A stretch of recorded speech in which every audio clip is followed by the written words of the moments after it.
আ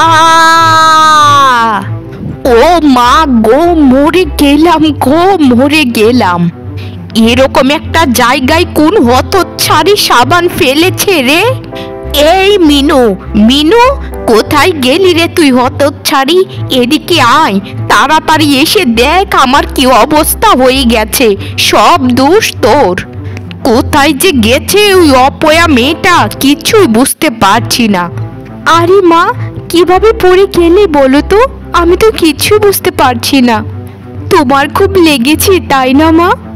আমার হাতটা ধরে উঠো মা, তোমার ব্যথা আমি সহ্য করতে পারি না। ও মা গো, আমার মাকে তো ওই মিনু ফেলে দিল। কি সর্বনেশে কাণ্ড! ও মা, মা, কি করে পড়ে গেলে তুমি এখানে? আর এখানে এত সাবান কেই বা ফেলেছে? আমি জানি না রে কামিনী, এখানে কে সাবান ফেলেছে। তবে এই মা মরা অপয়া মেয়েটা ছাড়া কে সাবান ফেলবে এখানে? শোন অপয়া, তুই হচ্ছিস আমার সৎ মেয়ে। তুই আমাকে কখনোই মা বলে ডাকবি না, বুঝেছিস? আর তুই আমাকে যদি কখনো স্পর্শ করেছিস তো তোর ওই 2 হাত আমি পুড়িয়ে ফেলবো। মা, আমি কখনো নিজেকে সৎ মেয়ে মনে করি না। আমি মনে করি তুমি আমার আসল মা। খুব ছোটবেলাতেই মাকে হারিয়েছি। তারপর থেকে তোমায় যখন আমি দেখেছি সেদিন থেকেই আমি মনে মনে ভেবে নিয়েছি তুমি আমার আসল মা।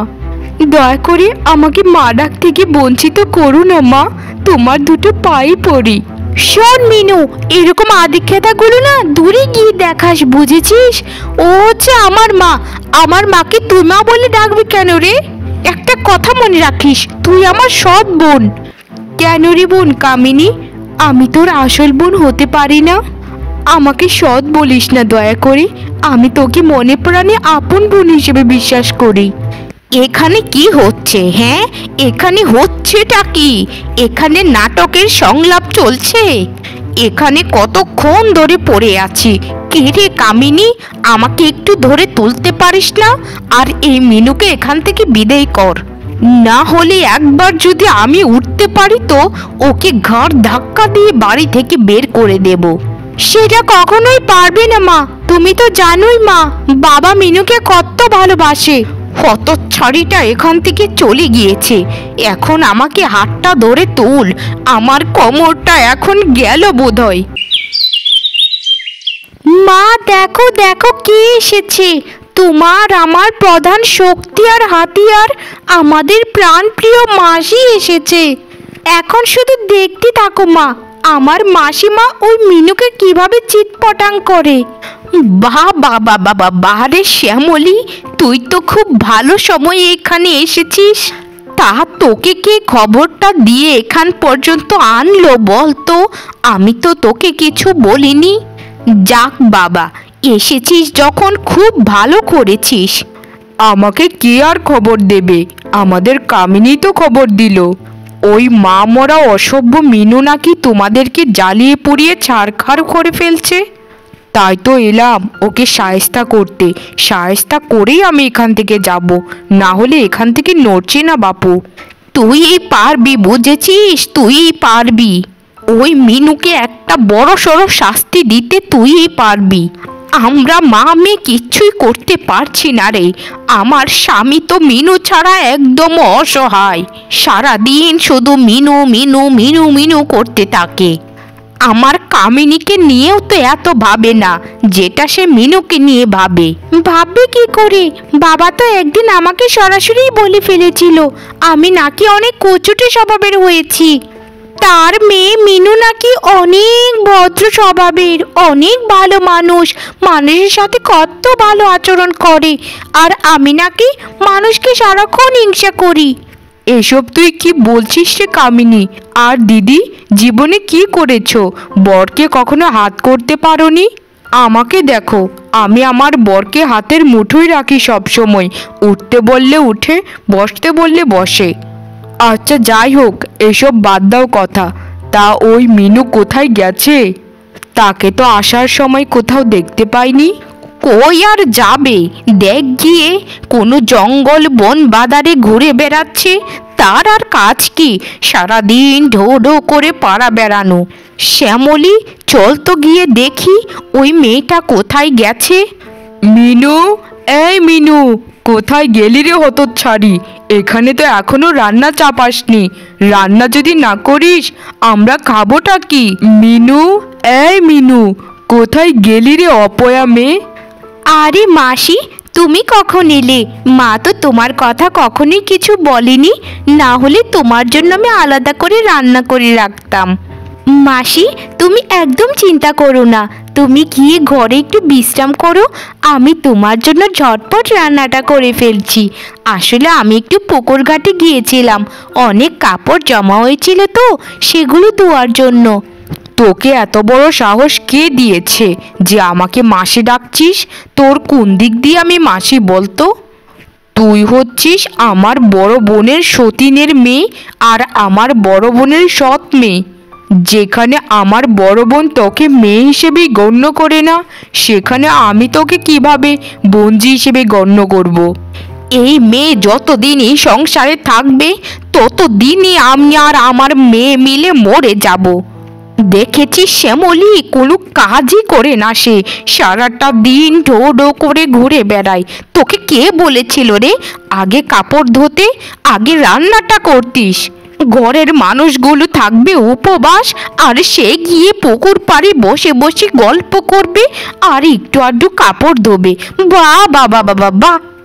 মা, তুমি তো গতকালকে আমাকে বলেছিলে যে ঘরে রান্নার চুলায় আগুন জ্বালানোর আগে কাপড়গুলো ধুয়ে আনবি। আর কাপড়ও তো এক দুটো নয় মা, তুমি তো জানোই কতগুলো কাপড়। তবে মা, তোমরা একদম চিন্তা করো না, আমি খুব তাড়াতাড়ি রান্নাটা করে ফেলবো। দেখেছো মাসি, দেখেছো এই অপয়া মেয়ে আমার মাকে মিথ্যেবাদী বলছে। এই হতচ্ছাড়ি, এই আমার মা তোকে কখন বলেছিল রে যে রান্না বাড়া ফেলে রেখে কাপড় ধুতে? তোর কি লজ্জা লাগে না আমার মার নামে মিথ্যে কথা বলতে? হতচ্ছাড়ি অপয়া মেয়ে একটা! আমাকে বিশ্বাস কর বোন, মা গতকাল রাতে সত্যি আমাকে এসব কথা বলেছিল। মার হয়তো কথাটা খেয়াল নেই, কিন্তু আমার স্পষ্ট মনে আছে। মা মিনু, তোর কি হয়েছে বলতো মা? তোর চোখে জল, তোর কি নিয়ে এত কষ্ট? আমাকে দয়া করে বল মা, আমার বুকটা ফেটে যায় তোর চোখে জল দেখলে। বল মা বল, এভাবে চুপ করে থাকিস না। বাবা, আমার মায়ের কি হয়েছিল যে এত তাড়াতাড়ি আমাকে রেখে তার চলে যেতে হলো?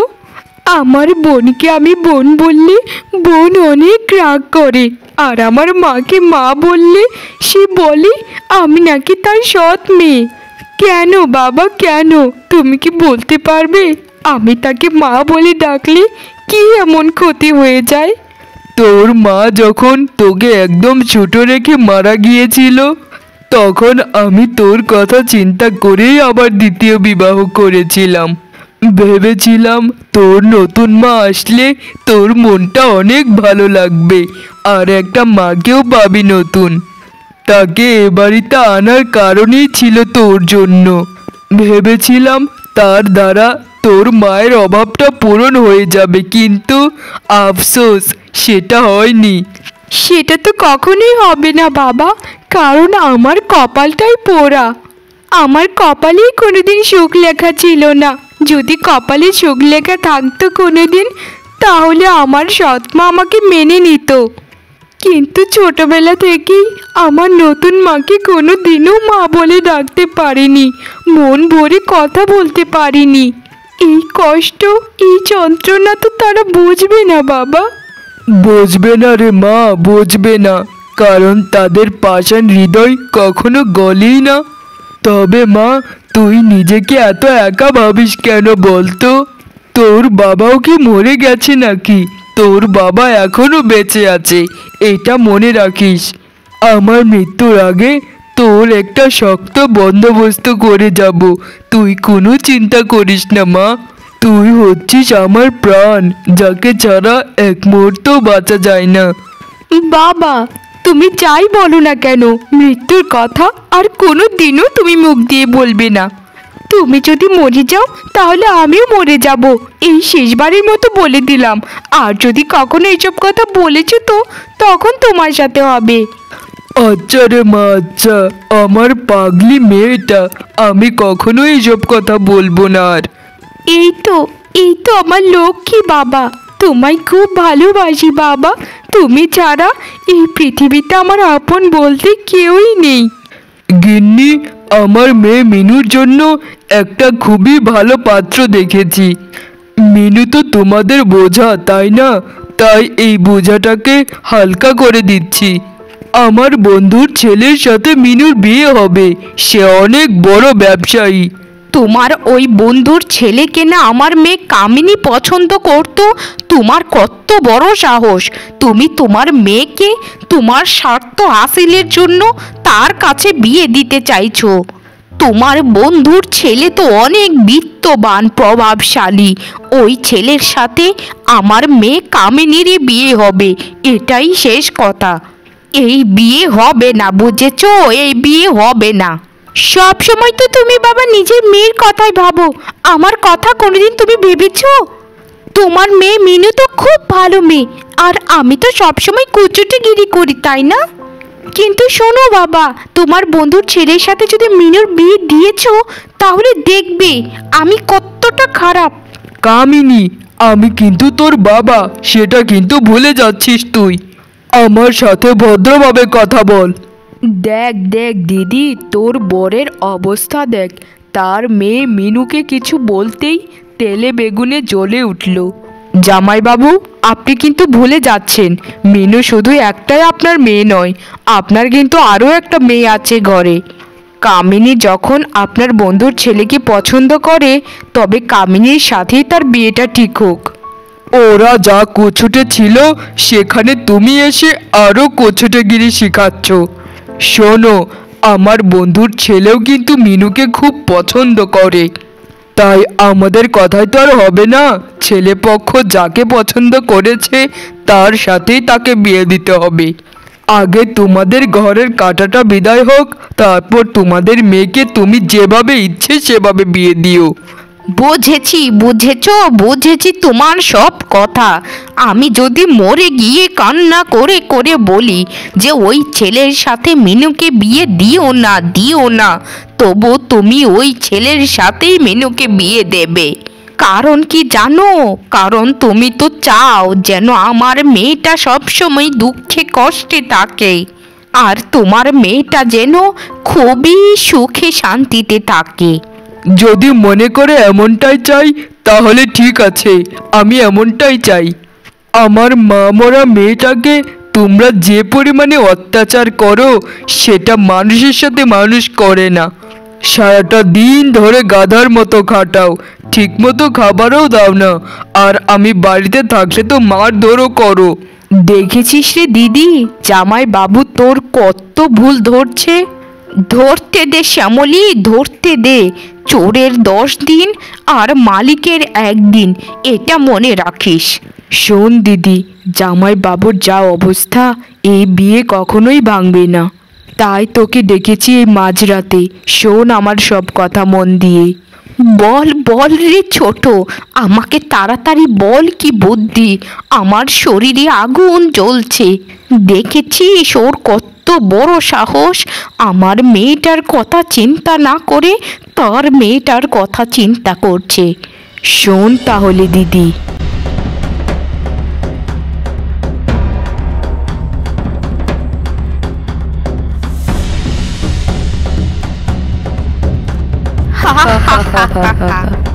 বাহ বাহ, খুব ভালো বুদ্ধি রে। মা মিনু, তোর তো কিছুদিন পর বিয়ে, তাই না মা? তোর সাথে আমরা অনেক অন্যায় করেছি রে মা, আমাদেরকে ক্ষমা করে দিস। আমরা সবাই আমাদের ভুল বুঝতে পেরেছি। তুই আমার সৎ মেয়ে হয়েছিস তো কি হয়েছে, তুই এখন থেকে আমার আপন মেয়ে, নিজের মেয়ে। সত্যি বলছো মা? তুমি এখন থেকে আমাকে নিজের মেয়ে বলবে? আমার এত খুশি লাগছে যে তোমায় কি বলবো মা। হ্যাঁ রে মিনু, আর আমি তোর আপন মাসি আজ থেকে, বুঝেছিস? তুই আমাকে সারাটা দিন মাসি মাসি বলে ডাকবি, আমি আর বিরক্ত হব না। সারাটা দিন কত কাজ করিস, তোর চেহারার উপর দিয়ে কত দখল যায়, তা ভেবে আমার কান্না পায় রে। আহারে বেচারি মিনু আমাদের জন্য কত কষ্ট করে। না না মাসিমা, এরকম কোনো ব্যাপার নয়। তোমরা যদি আমাকে আপন ভাবো তাহলে আমি সারাটা দিন কাজ করব, আমার কোনো কষ্ট হবে না। তবে আমি আজ সব থেকে বেশি খুশি যে আমি তোমাদের পরিবারের অংশ হতে পেরেছি। হ্যাঁ রে মা, আমরাও অনেক খুশি। শোন মা মিনু, কিছুদিন পর তোর তো বিয়ে হবে, তাই তোর চেহারার একটু যত্ন নিতে হবে। আমরা তোর এসব কথা ভেবেই অনেক দামি একটা ক্রিম এনেছি তোর জন্য। যা মা, ওই ক্রিমটা গোসল করে লাগিয়ে ফেল মুখে, তোর চেহারা চাঁদের মতো সুন্দর হবে। এখনই যা, কেমন? মা মাসি, আমার জন্য তোমরা তো কষ্ট করে একটা ক্রিম এনেছো, সেটা না দিয়ে আমি কি থাকতে পারি? আমি এখনই যাচ্ছি। বাবা বাবা বাবা, মার মাসির এই রূপ ছিল, তারা মিনুকে কত ভালোবেসে সুন্দরী হওয়ার ক্রিম এনে দিয়েছে। সেটা মিনুকে আমি কখনোই মাখতে দেব না, আমি ওটা মেখে আরো আরো সুন্দরী হয়ে যাব। আগে সুন্দরীটা হই, তারপর মার মাসি তোমাদেরকে দেখাবো আমি মজা, কত দানি কত চাল। মা গো, আমার মুখে এসব কি বেরোলো? মা মাসি, আমাকে দেখো আমার কি অবস্থা হয়েছে। এটা তোমরা কি ক্রিম এনে রেখেছিলে বলো তো, যেটা মাখতে আমার মুখে কি এসব বেরিয়েছে? আমার এখন কি হবে? আমার এত সুন্দর চেহারাটা কি হয়ে গেল? নিজেকে নিজে দেখতেই ভয় করছে, আমি এখন কি করব? ওরে হতচ্ছাড়ি পাজি মেয়ে, এটা তুই কি করলি? এটা তো মিনুর মাখার কথা ছিল, এটা তুই কখন করলি রে? এটা মিনুকে এনে দিয়েছিলাম যেন তার এই অবস্থা হয়, কিন্তু তুই এসব কি মাতব্বরি করে মুখে মাখলি? এ কি সর্বনাশটা করলি রে তুই কামিনী? এই তোর মুখে যে দাগ হলো, এই দাগ তো কোনো দিনও আর যাবে না। হায় রে, এখন তোর কোনো দিনও বোধহয় বিয়ে হবে না, তোর জীবনটা শেষ হয়ে গেল রে। ছি ছি ছি ছি ছি ছি, মা মাসি, তোমরা এত বড় স্বার্থপর! তোমরা আমার বিয়ে ভেঙে দেওয়ার জন্য আমার মুখে এসব মাখাতে চাইছিলে, এত ভালোবাসা দিচ্ছিলে তখন, এজন্যই তাই না? তোমাদেরকে আমি চিনে গেছি মা মাসি, চিনে গেছি। তোমাদের জন্য আমার জীবনটা শেষ হয়ে গেল, তোমাদেরকে আমি কোনোদিনও ক্ষমা করব না। হ্যাঁ, আমার এখন কি হবে? আমার কি হবে গো?